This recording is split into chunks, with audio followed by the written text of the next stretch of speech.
Hello everyone. So this is the first part of a series that I'm going to create from now on. I'll call it Let's Have Some Fun Coding. Now I want you all to know that this is in no way a tutorial. It's just about me having fun and just putting on my contributions to the open processing community and just hoping to get input from other people as well. So today I'm just going to have some fun with arcs, try to make some art with arcs. So let's begin. First things first, we begin with the basic functions, of course.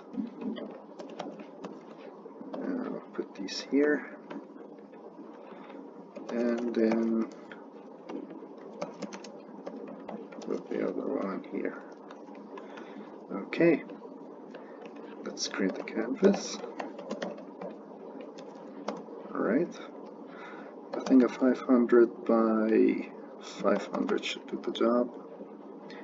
And the next thing we need is to reset the background. Now, my goal in this video is to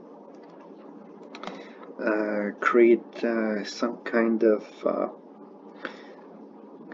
dots that go back and forth, like multiple dots that should be completing a circular shape, let's say, and that circular shape should be responding to the simple sine wave. I think I'll proceed and I'll make the idea much clearer that way. So first of all, let me create an arc. Yeah. Start from the beginning and just position it in the center. Alright. I'll create the variable. Let's call it arc radius. Right? And I think it shouldn't exceed 400 as of now. Might be modifying that a bit later. Now, in order to have the dots, I'm thinking of creating the arc start and the arc end technique thing. Like just creating a simple dot by having the end and the start of the arc really close to each other. So let's have arc start, have it at 0, arc end, and we'll have it at 0.01, just to be safe. We only need a simple small dot, nothing very fancy. And I'll need this to move, so I think I'll be creating a speed factor here. Oh my god. Alright, and let's start at 0.34, just for funsies. Alright, now, arc radius,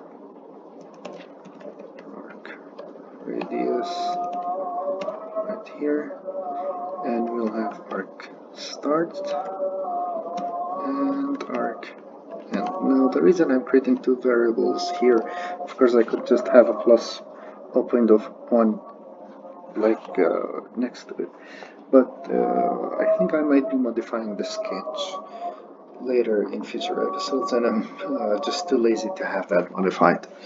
Okay, I think that should be enough. The properties of the arc, I don't want it to have a fill, and I want the stroke to be white since my background is black.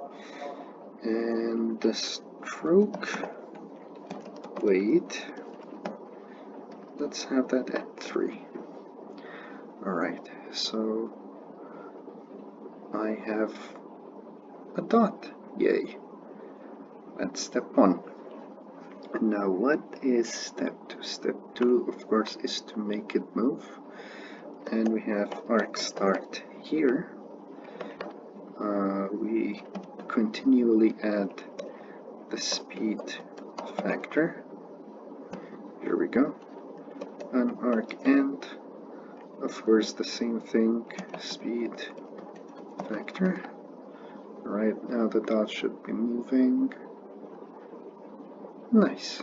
That's very nice. Of course, if we remove the background now, we'll have some kind of, let's just be safe here. I want the canvas to still be black. I don't want it to be gray. Yeah. So we have this kind of thing that's drawing a circle. Okay. Now, here's the thing. Let's try to make this fun in a way. Yes, of course, the sine wave. I can have the arc radius respond to the sine wave. So what we'll do here is arc radius is equal to, let's say, sine multiplied by,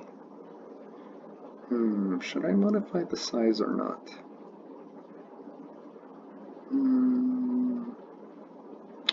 Great question. Let's keep it like this for now. And the sine wave, what should I be using here? Let's use the frame count. And we will divide it by 30, just to be safe. Let me see what I get. Yep. Okay, let's remove the background and see what we have. Nice. Nice, that's very nice. Okay. Now I don't want this to be something that I have to remove the background for. So something fun that we might do right here is to carry this code, and instead of using the frame count, is to use the variable in a for loop.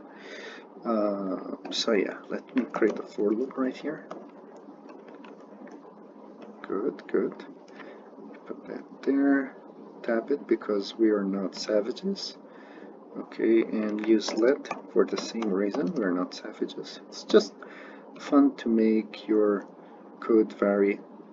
I don't know. And let's have it like this. Why not? Just because we're creating some kind of a circle.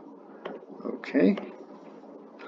Alright, and we'll have this at here, and we want a float to result back, so we'll just turn this into a double. Okay. Oh, that's nice. Okay, we have something right here. It's not really pretty, but I think if we change two of the two of what we have here, we should have something that two of the factors. Okay, let's see, what should we change here? Now I have the speed factor. Okay, let's try to modify it a bit just to see what we can do with it. Oh, that's nice. Okay, we have circles. That's nice. Let's make it even slower. Okay. How about if we make it much faster? Okay. So we can see that the thing really varies based on the speed factor that we have. Also, one other thing that we can do is to modify what we have here. Instead of having it be a fixed number, I think I will have another variable. I'll call it angle factor, and I'll have it be 0.1 because it cannot be like lower than 0, of course, because the division wouldn't work then. And here we go, and we need to spell it correctly, sorry for that. Okay, let's see what we have here. Okay, the thing varies. I believe if we modify that using the key, using keys like have specific keys to change the speed factor and the angle factor, we'll be able to come up with something really beautiful. So I think I will have a section here change the factors. Okay. And we will have, of course I could be using the function key pressed, but that's not a continuous function. Like I'll have to keep pressing the keys in order to have that triggered, just tabbing it over and over again, and that's not fun. So I'll just have I'll have to use the one that we key is pressed. Yes, I'll have to use that. Key is pressed. Okay, and of course I'll have one for the speed factor and one for the angle factor. Okay. Now if key code equals up arrow, I want the value of the speed factor to decrease very slowly, because otherwise we won't be able to track the changes correctly. For example, if we create something beautiful and we just want to screenshot it, take a video of it, or make a GIF out of it, stuff like that. So let's continue. And yes, so here I'll change the speed factor. The speed factor should increase 111. Very low. Of course, this code will be later accessible to all of you if you just want to contribute to what I have right here, or just create versions of your own. It's always fun to collaborate on such projects. Of course, I'll have this as key code damn arrow, because I don't want it to conflict with the other other keys. Of course, we have to make these things specific. Okay. Now I'll have this one for the angle factor, and in here I'll have to make another condition so that the angle factor doesn't go below to 0. Otherwise we'll have an error. Division by 0. Yes. So I'll say angle factor is bigger than 0.01. I think that should do it. Now, what do we do here? Yes, of course, we change up arrow to right arrow, and we change this one to left arrow. So we use the left and right to control the angle factor, and the up and down arrows to control the speed factor. Alright, now we have this angle factor. I think we are about to create something really beautiful. Of course, I just did this randomly, really.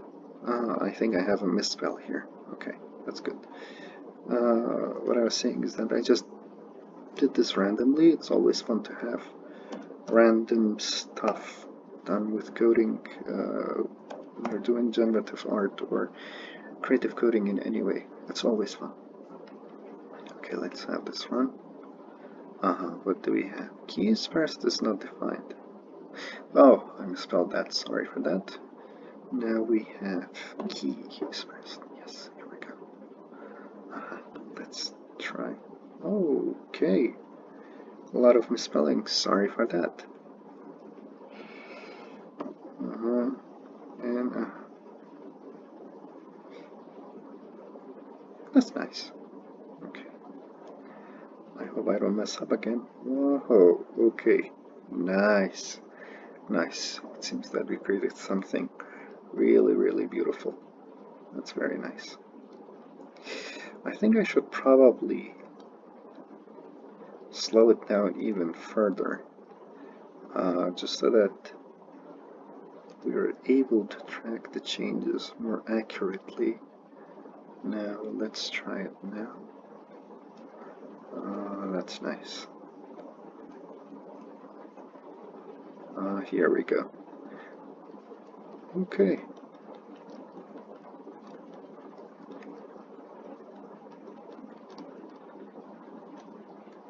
That's very nice. You see, I'm able to change these using the up and down arrows as much as I want. So I hope you enjoyed this experience as much as I did. I always find it fun to do these kind of projects, and as I said, this is the first of many videos like these, so expect more. Good luck and have a great night.